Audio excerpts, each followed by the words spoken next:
Okey, lepas kita pergi ke Formosa tadi kat situ. Kemudian ni kita tengok kereta. Kereta mungkin kita ada ramai. Eleka tu. Okey. Ni.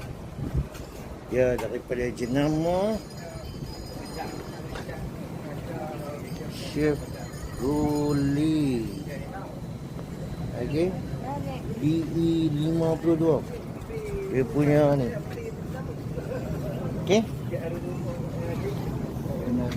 Okey, nah kita akan pergi ke lepas ke Bukit Melaka. Kita pergi ke Formosa. Dan sekarang ni kita nak pergi unik sikit. Sana.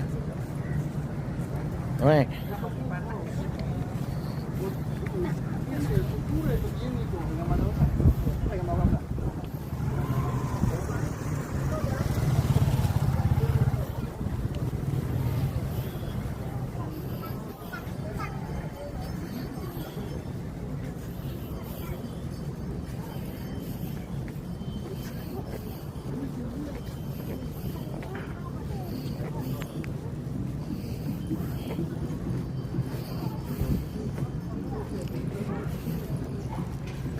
Cantik kan?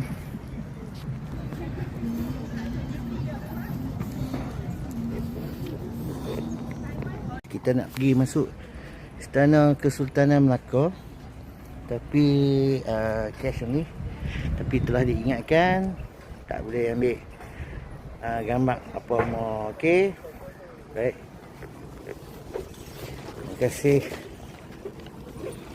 Alright, kita tutup video kita. It was a unique place constructed from wood and without nail. It was built in 1902 and complete in 1908. It has 4 floors and was affected by Yang di-Pertuan Muhammad bin Almarhum Yang Tuan Antah. The place was designed by 2 local Malay carpenters, Tukang Kahar and Tukang Teik. This place has 99 posts, including of 4 posts which were 6-7 feet long. Istana lama Seri Melaka adalah istana yang unik diperbuat daripada kayu. Istana ini dibina pada tahun 1902 dan siap pada tahun 1908. Istana yang dirasmikan oleh Yang di-Pertuan Muhammad bin Almarhum Yang Tuan Antah mempunyai 4 tingkat. Plan asalnya direka oleh 2 orang tukang Melayu bernama Kahar dan